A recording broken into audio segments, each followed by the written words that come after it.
Situé au nord-est de la République démocratique du Congo, dans la province du Haut-Uélé à la frontière avec le Soudan du Sud, le paysage de Garamba abrite le parc national de la Garamba, avec ses 3 domaines de chasse. On y trouve également des localités telles que Bélé, Aba, Faradj et Dungu, qui abritent de nombreux réfugiés et les communautés locales.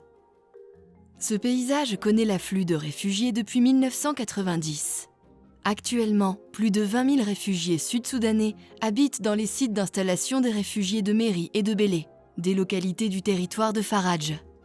Pour la plupart des cas, ces réfugiés disposent de peu de moyens de subsistance. Des espaces de terre leur sont octroyés par les communautés hôtes pour des activités agricoles. Au regard des besoins énormes des réfugiés, ces espaces agricoles sont insignifiants. Le nombre important des réfugiés, ainsi que leurs besoins à bois-énergie, en matériaux de construction et en d'autres ressources, constituent une menace pour le paysage de Garamba.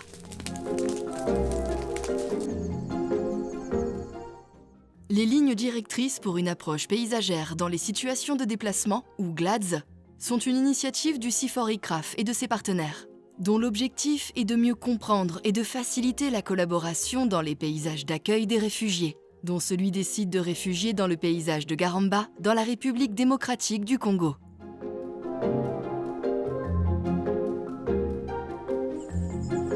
Une compréhension partagée des paysages de déplacement constitue une première étape pour faire face à la complexité et aux multiples fonctions d'un paysage.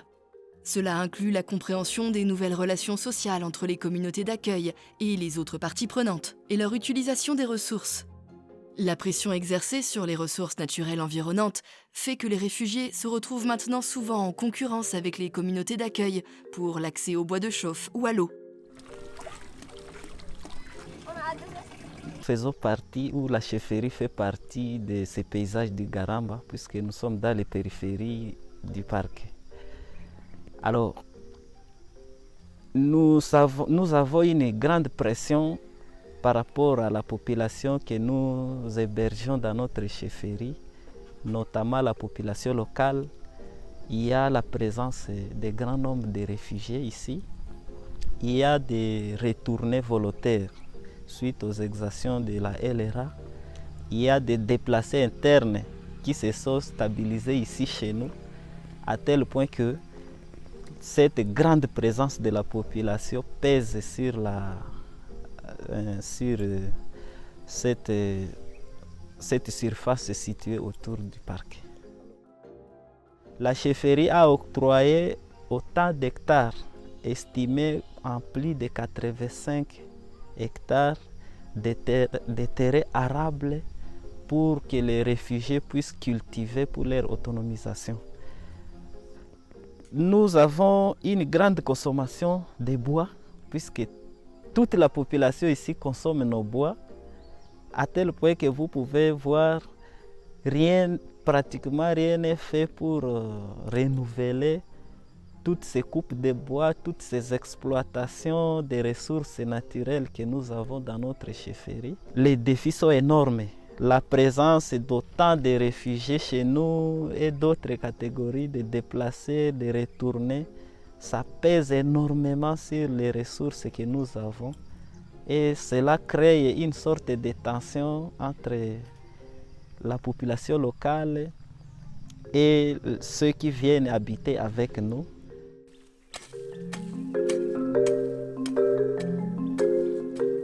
Une seconde étape consiste à bâtir une vision commune, reposant sur la façon dont les parties prenantes envisagent la durabilité sociale et économique au sein du paysage. We stay with the host community. It is perfect. We have a relationship. We do enjoy life together with them, marketing, and also do business, and also some activities where the organization partners give to us, we share together. There is nothing among us as like difficulties and challenges. We do cooperate in the same way. It needs us all to be in cooperation so that we will plan more trade, so that it will also help the environment of this area, whereby our country will become in peace. We shall go, and then also this place here will be in safe. We need to share it together with the host community so that we build good relationship between us with them.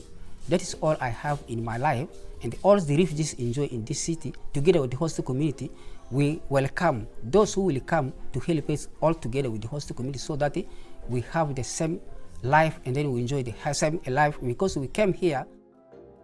Et dans le cas spécifique de Bélé, moi je pense qu'un des défis c'est de travailler un petit peu sur un zonage, une cartographie avec communauté haute et réfugiés. Parce qu'on a souvent tendance à... c'est un peu une impression qu'on a tendance à considérer que les réfugiés sont là pour du court terme, alors que dans le cas de Bélé, d'après la compréhension qu'on a et d'après les discussions qu'on a eues avec les parties prenantes, donc chez RCNR, c'est pas des camps, c'est des sites, je sais plus qu'on appelle ça exactement, mais des sites d'installation de réfugiés. Et on est sur une vision quand même à moyen terme. Donc il y a tout un processus, je pense, qui devrait être mené pour un zonage et une concertation avec la participation des réfugiés et des communautés hautes.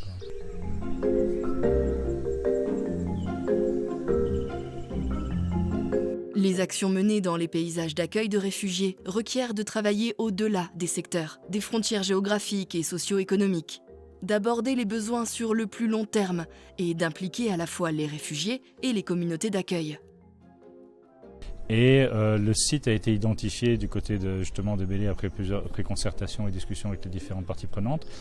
Et l'objectif, c'était de dire, voilà, le HCR s'occupe des réfugiés, travaille avec les réfugiés, et de demander au parc d'étendre sa zone d'intervention pour appuyer les communautés hautes de Bélé, sur lequel on a focalisé sur deux des thématiques que nous avions déjà. Donc c'est l'agriculture durable et l'éducation environnementale auprès des communautés hautes et éducation environnementale aussi auprès des réfugiés. Et nous avons aussi appuyé sur les foyers améliorés, donc pour limiter la déforestation et le problème du Makala sur la zone de Bélé. Paysage de la Garamba, nous avons connu beaucoup de difficultés parce que il y a d'abord les bois qui sont consommés, il y a aussi les attaques de notre patrimoine, surtout les braconnages. Bon, ce sont un peu des incidents auxquels nous nous butons toujours quand nous devons gérer les réfugiés. C'est ce qui nous a fait aussi connaître à une année, 2018, qu'on a pu déplacer les réfugiés qui étaient dans les territoires d'Idungu vers les territoires de Faradje, plus précisément vers Bélé. Nous avons pu faire beaucoup de plaidoyers pour qu'on leur accorde de l'espace pour cultiver, parce que la plupart de ces réfugiés vivent des travaux des champs. Je pense que les autorités nous écoutent.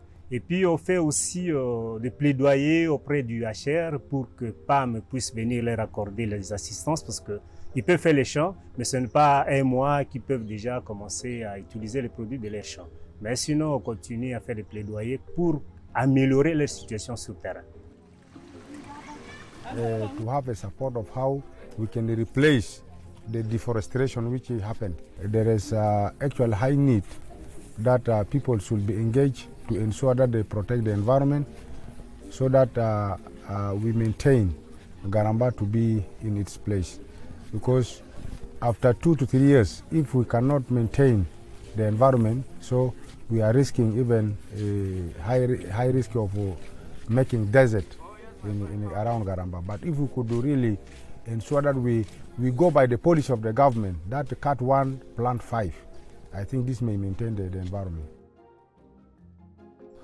Donc d'amener la culture, une culture agroforesterie, donc qui nous permet de chercher comment sauvegarder l'environnement, tout en mettant en place l'espèce Acacia mangium, dont les bénéficiaires, dont les réfugiés que nous travaillons avec eux, ils sont en train de cultiver. Donc, ils sont en train de cultiver tout en protégeant l'environnement. Instaurer les AGR, donc les activités génératrices de revenus, entre autres, où nous sommes en train de faire l'aviculture, donc nous avons un poulailler. Outre le poulailler, nous avons aussi la cuniculture, donc que nous sommes en train d'implémenter auprès de ces bénéficiaires. Les agences de développement et les organismes gouvernementaux locaux travaillent avec les communautés pour favoriser une plus grande durabilité dans la région. Ils œuvrent à l'amélioration de l'utilisation de l'énergie dans la préparation des repas, avec la distribution et la vulgarisation des foyers améliorés, la plantation d'arbres pour restaurer le couvert arboré, et aussi pour contribuer à la fertilisation des sols en vue d'améliorer les rendements agricoles des espaces mis en valeur par les réfugiés et les communautés hôtes du paysage de Garamba.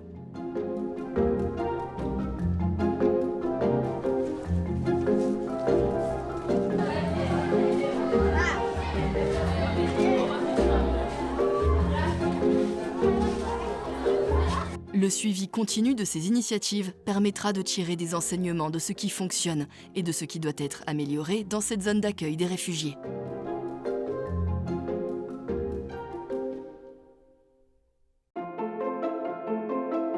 Faire en sorte que les femmes, les hommes, les jeunes et les groupes vulnérables puissent participer favorise les résultats plus équitables.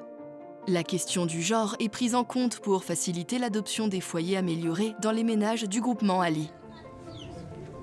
We know the difficulty for women generally, like those who came here in Ibele, most of them are widows. Others left their husband behind and came with the children. The condition for them is just building, digging.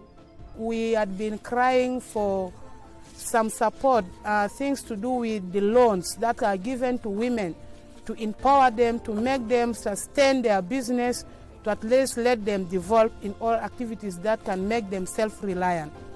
From the life that we are to a better life, in sense of education, in terms of business activities, in terms of any income activities that can at least make a woman stand strong and firm in where she is, to make her self-reliant than always waiting for assistance from nowhere. L'initiative GLADS guide les parties prenantes, facilite la compréhension du contexte, les démarches inclusives, l'apprentissage continu et encourage des objectifs de durabilité et de résilience dans les situations d'accueil ou de déplacement de réfugiés.